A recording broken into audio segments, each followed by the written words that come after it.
So ito naman yung tinatawag natin na function. So ang function, we are declaring more than one function. So yung first function na na-introduce sa inyo is yung mismong int main natin, na which is hindi pwede mawala. Kasi hahanapin siya ng mismong compiler natin or ng program natin.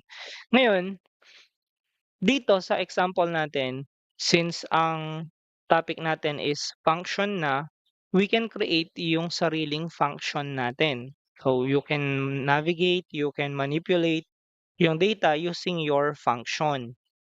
Ngayon dito, hindi natin siya pwedeng pakialaman. No, kasi by default, ang main function natin is where we start coding talaga. Pero kapag nagde-declare tayo ng function, we can do it sa pag-declare dito sa taas. Okay? So, kagaya ng int main natin, we can decide kung anong data type yung ipaprocess natin. It can be boolean, it can be string, character, double, float, or integer. So in this case, since whole numbers yung ipaprocess natin, so int yung gagamitin natin. Okay, and then after natin i-declare yon, i-declare natin yung pangalan na magiging function nyo. In this case, ang pangalan ng function natin is add. So, ang ginagawa natin, ipinapangalan natin sa function natin sa program kung para saan talaga siya. So, magbe-base tayo kung ano yung functionality na gagawin ng mismong function nyo. In this case kasi, ang gagawin niya lang is to add yung dalawang number.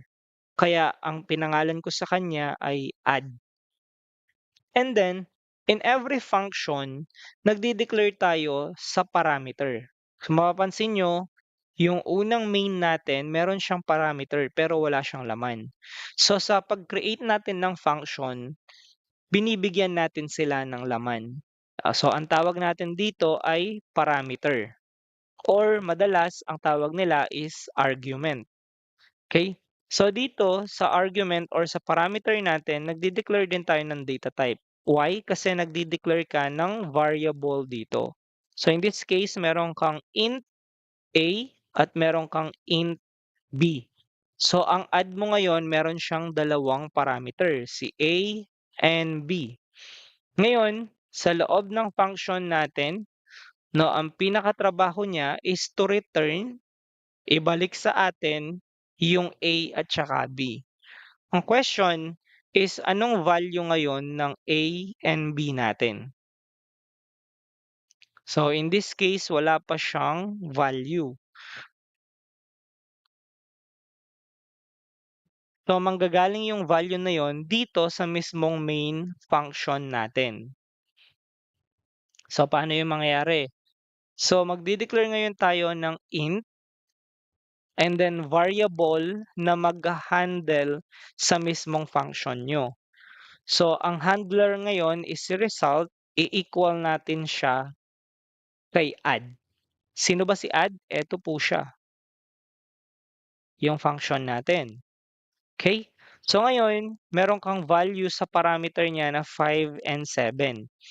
Ang mangyayari ngayon, ang 5 na yan ay maipapasa kay A at ang 7 maipapasa kay B. So eto sila. So kapag tinawag mo si add at naglagay ka ng value dito sa parameter niya na dalawa, ibig sabihin para kay A ito at para kay B ito.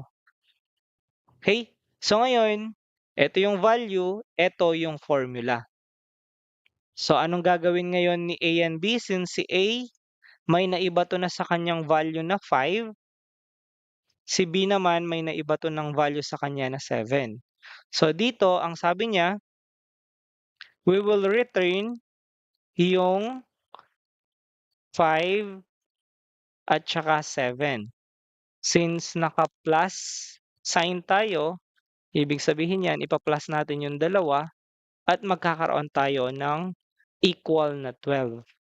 Okay? So yung 12 na yan, yan yung ire-return natin sa mismong function natin. So ang function natin, eto siya. So pinag-add na natin si A plus B is equals to 12. So si 12 ngayon, babalik kay result at isi-see out na natin si result. So gano'n yung trabaho ng function is to pass yung mga value para magamit natin yung mga code natin, magamit natin yung tinatawag na reusable code. So kino-call lang natin si add if we want to add yung dalawang value. So kapag rinan natin ngayon, mapapansin niyo yung the sum natin is 12 na siya. Bakit? Yung ginawa nating process kanina, nag-add tayo ta's ni-return natin si 12, eto siya ngayon, then naibalik siya kay result. Si result ngayon yung ipi-print natin. So yun yung example ng function natin kung paano siya nagwo-work.